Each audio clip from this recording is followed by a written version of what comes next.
To what extent does a teacher's approach affect their students? This question has often been evaluated solely in terms of academics, but in reality, teachers have a much broader impact than many realize. A teacher's approach can have tremendous implications on their students' interests, academic growth, and emotional well-being. Educators should be mindful of the emotional treatment, environment, and pedagogical practices in their classrooms, as all aspects of their approach can have major impacts on students' learning and well-being. Emotional health and self-esteem are key to success, and teachers have the ability to build their students up or tear them down. Similarly, academic engagement, interests, and achievements can be directly tied back to one's teachers. Of course, academic success can heavily be dependent on teachers. An article titled "The Impact of Teachers: Commenting Strategies on Children's Vocabulary Growth" reflects this.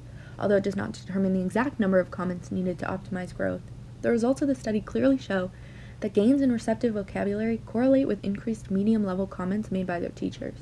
Thus, a teacher's educational approach can play a huge role in how much their students are able to learn. This study is an example of how the success of teaching methods can be quantified, and this is something that can be very helpful for educators. Engagement and motivation is another part of their students' lives that teachers are able to impact. An article titled "What Would Happen If We Treated Students as Those with Opinions That Matter? The Benefits to Principals and Teachers of Supporting Youth Engagement in School" talks about how teaching students the value of sharing their perspective causes engagement and collaboration to increase. Clearly, the emotional handling of students influences how they see the world and their education. Teachers should be partners with their students, not dictators who lack compassion. When students are given the opportunity to give feedback, they can feel heard. Their ideas can actually be implemented, shaping their education to be effective and enjoyable. Another telling article titled "The Students' Perceptions on English Teachers' Teaching Style and How It Affects Learning Motivation" uses data from Indonesian students who were interviewed about their English teachers.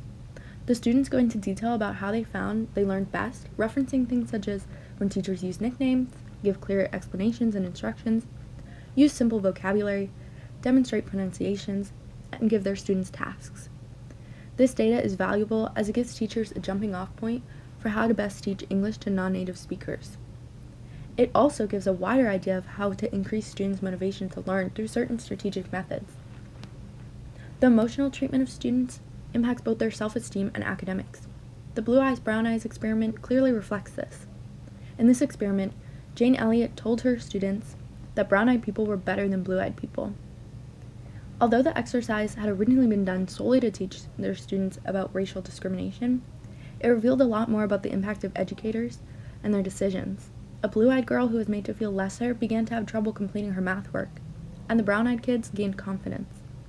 These results make it obvious that teachers hold power over their students emotionally, which can heavily impact them in multiple ways. An article titled "The Impact of Teachers and Their Science Teaching on Students' Science Interests: A 4-Year Study" presents data on how teachers directly impact the interests of their students. Specifically, it follows the scientific interests of 14 Australian students over 4 school years. It offers the conclusion that the pedagogical practices of teachers can correlate directly with the students' scientific interests being developed, maintained, and diminished over time. Teachers have the ability to inspire their students, and it can be fairly simple to do that. Clearly, a teacher's approach can have many impacts, both positive and negative, on the many aspects of their students' lives. Still, it is not entirely clear how teachers can optimize their impact without losing authenticity. More studies need to be done to provide teachers with the data that they need to discover the best way for them to shape their students, who they have been entrusted with.